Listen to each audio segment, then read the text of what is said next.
ஆண்டுகளா பாஜக பயணம் பண்ணி அப்போதுலேருந்து தமிழக அரசுக்கும் மத்திய அரசுக்கும் மோதல் இருந்துதான் இருக்கு. திடீர்னு இந்த ஒரு காரணமா வெளியில வரதுக்கு என்ன வேற ஏதாச்சும் காரணம்?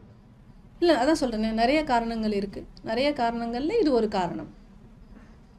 இன்றைக்கி இந்த காரணம் எல்லாருக்கும் கண்டிப்பாக கொண்டு போய் சேரணுன்றதுக்காக இன்றைக்கி இந்த காரணத்தை சொல்லியிருக்கேன். தேவைப்பட்டால் வேறு காரணங்கள் இருக்குது, அதையும் சொல்லுவேன். கண்டிப்பாக மேலிடத்துலேருந்து வேறு ஏதாச்சும் அழுத்தம் காரணமா? அழுத்தமெல்லாம் யாருக்கும் கொடுக்க முடியாதுங்க. அழுத்தமெல்லாம் கொடுக்குற அளவுக்கு நம்ம சுதந்திர இந்தியா, ஜனநாயக நாடு அப்படிங்கும்போது நம்ம அழுத்தம் கொடுத்தாங்க எனக்கு அப்படின்லாம் நான் சொல்ல விரும்பலை.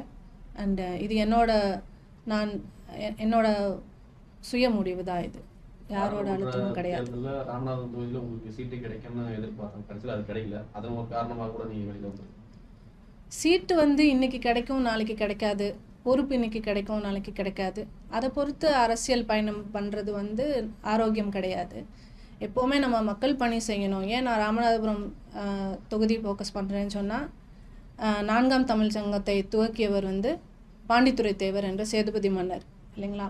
அந்த பரம்பரையில் பிறந்து வளர்ந்த, சேதுபதி வம்சத்தில் பிறந்து வளர்ந்த எனக்கு வந்து தமிழ் மேலே, தமிழ் மொழி மேலே ஒரு ஈர்ப்பு கண்டிப்பாக இருக்கணும். அது வந்து எங்கள் ரத்தத்தில் ஊறின ஒரு விஷயமா இருக்கணும். நம்மளே வந்து இதை விட்டு கொடுத்துட்டோம். மொழியும் விழியும் ஒன்றுன்னு சொல்லுவாங்க. நம்ம மொழியை இழந்தோன்னா நம்ம விழியை இழந்துட்டு பயணிக்கிற மாதிரி தான். ஸோ என்னை பொறுத்த வரைக்கும் நம்ம மொழியை காக்கிறதுக்காக எந்த எல்லைக்கும் நம்ம போகலாம் அப்படின்ற ஒரு முடிவை எடுத்து தான் இன்றைக்கி நான் இந்த